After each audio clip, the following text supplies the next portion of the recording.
Hi, it's workshop day.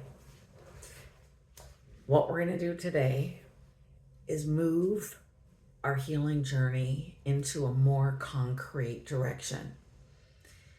What we're going to do is create our book of transformation as promised. And the title of it is Manifesting Your New Life on Purpose, and you're creating a book of transformation. If you're new here, what we attempt to do with my squad of badass oldies is we try to do more than just talk about our problems or our healing journey. If you're in a position where you wonder, is this all there is? I want more. You've come to the right place. What we're trying to do here is the work in a fun way and also in a real step-by-step healing journey. Because if you're at the stage of your life where you want to do more, but you're letting fear hold you back, that's because that's what we do, right? We are living our fears instead of living our dreams. And that's what we're tackling head on. So what I'm going to give you a little heads up of what we're going to get to. In creating your book, we are literally creating a book. So I went to Dollar Tree, and you want to get a book that's small enough to travel with you. Some of them are like, and if it's like flat, and juicy and bendable, that you can fit in your basically pocket size, purse size, because what you want to do is carry it with you every day. The one I like, when I was in Dollar Tree, I went to the art section because you could get it without lines. I hate trying to write inside the lines. So we're going to create a book that is going to literally wipe out our problems. It's very exciting. But I'm going to do this video in two parts because in order for you to see this book of transformation make concrete changes in your life, we got to have a little bit of theory. So can't have the fun without the theory, because if you don't understand what your brain is trying to do or what your brain will start doing to you, specifically, it will hijack you. It will sabotage your efforts. So we're going to talk a little bit about that before we get into the actual fun creation. If you don't care about theory, then I would say skip this video, go to the part 2 video where we're creating the book. If you find, this book, it's not working for me, come on back here and have a listen and work through some of the theory. Just because our brains are going to trip us up. So I want to begin at the beginning, which is, thanks for coming. Welcome to our little corner of the universe here. We're creating a safe community. Starting over again at 60 is a place for all of us to just get on our own step-by-step healing journey. Why? Because the world is waiting for you. The world needs you. It needs every one of us to heal ourselves so we can heal our communities. And I don't care how small your world is. It may be the smallest little corner. It doesn't matter. It does matter. It matters that you are getting better. It matters that you are rippling out all of your healing juju. And that's what we're trying to do here, is make the world a better place. And also to get rid of the fear, get rid of all of the BS that we hang on to that holds us back. And the best tool is one that's going to move you forward a little bit every day. The best tool is one that you're going to use.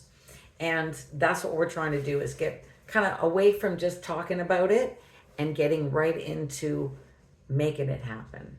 So before we can do the fun thing like making our book, we were talking about my favorite quote, which is, the reason we're not living our dreams is because we're living our fears, by Les Brown. And it made me remember a story. There's a book by Glennon Doyle. It's called Untamed. And if you do know the book, you will know it's all about stepping into your own skin and not being shackled. And I honestly, at the time in my life when she was releasing the book a few years ago, I could not read it. I knew that if I read that book, I would be a liar. And I was already lying to myself. And I couldn't handle the idea of reading her truth, but still staying small, still allowing myself to drown in self doubt, still listening to my inner critic, not listening to my inner calling, ignoring that, beating it down. And just this little story on me being unable to read a book, I kept passing it on to other people. Maybe you're ready. I'm not ready. I wasn't ready. So the reason I tell you this story is because we know, even though we're like self-sabotaging, we don't know what's going on, we do know when we're playing small. We do know when we're being frozen in fear. We do recognize that we need a change, but it's too hard to change. What we're actually doing is we're obsessing over our problems.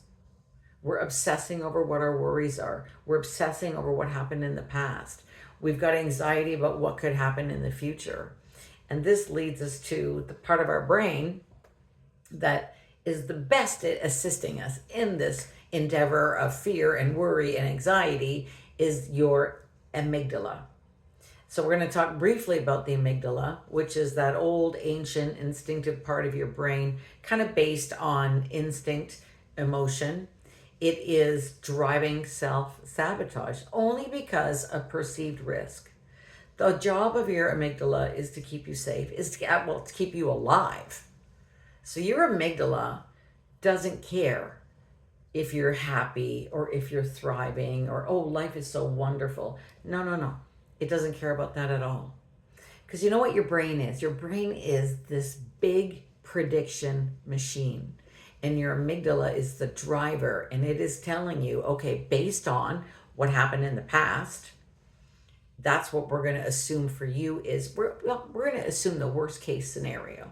Because if it assumes the worst case scenario and any problem that you're facing right now, anywhere in your life, it's going to give you the best chance at survival. And by you going right to the worst case scenario, led by your brain, you're more likely to survive.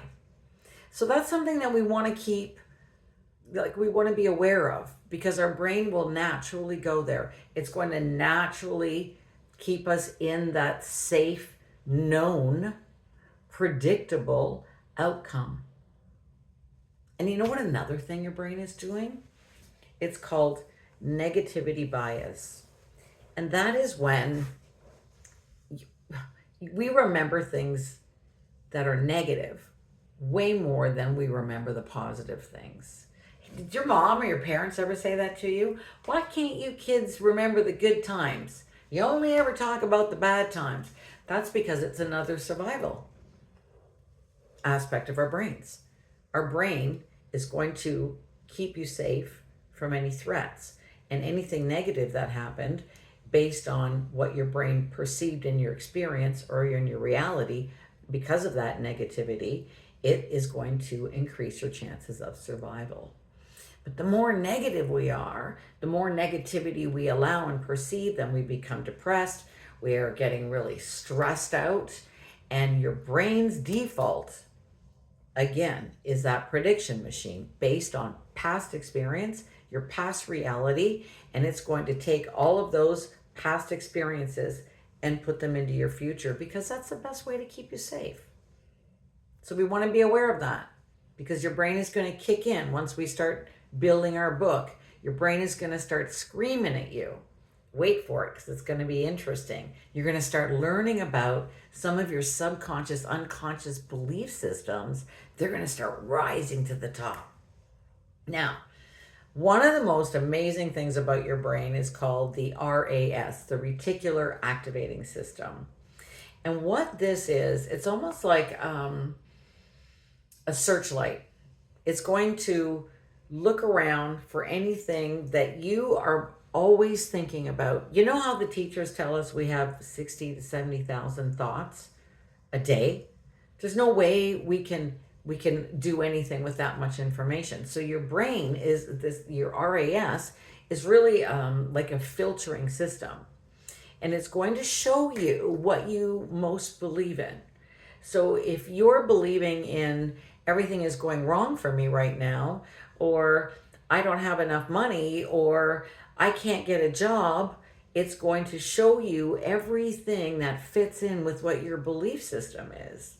Like, it actually filters out 95% of all of the information. So what that means is, if you are focusing on a problem, your brain cannot show you the solution. And the solution is right here. And you can't see it. You can't see it because your brain is tuning it out. Your brain is only going to show you what your most dominant thoughts are. And if it's working like a searchlight, it's looking at everything that you are focused on, what you are highlighting, what is most important to you, and it won't let you have any unnecessary stimuli. It's going to keep you honed in on what your most important thoughts are. It's kind of like, if you're at a party or you're in a really loud place and somebody calls out your name, you hear it. That's your RAS, filtering out all of the unnecessary noise. The last thing that we're going to briefly touch on is Dr. Joe Dispenza talks about this a lot. And basically it is, so does Abraham Hicks. A lot of them do, because it's so important. What you give your focus to is where your energy will go. So whatever you're focusing on, all of your energy is going to go there. And we have a limited amount of energy. So if you are expending your energy onto something you don't want, that's where your energy is going. So if you are looking at your problem and you're focusing on your problem, and your problem seems to get bigger and bigger, that's because that's where all of your energy is going. And if you looked at your problem as like let's say you looked at it like a big ship, how much energy is it going to take you to turn that ship around? So this is kind of what we're going to look at today. We're going to look at how can we become aware of what our thoughts are? Because we're thinking about our problems all the time. We're saying we're obsessing over our problems. We're obsessing over the problems. We're not obsessing over our solutions. We don't even know what they are yet. We think we know, but that's only based on our past. So what we're going to talk about next is how can we become more aware of what our thoughts are? So before I get into part 2 of the video, just a couple of questions to leave you with. One of my favorites is, what is the first thing you think about when you wake up? Are you thinking about all the things that went wrong yesterday? Are you thinking about all the things you got to do today? What about when you're in the shower? Try to be conscious of what you're actually thinking about in the shower. Or when you get in your car, turn off all other audio. So you have to listen to your brain. Or if you're getting on the bus or the train, instead of just, putting on the podcast or listening to something else, just see what happens in your brain. What are you actually thinking about?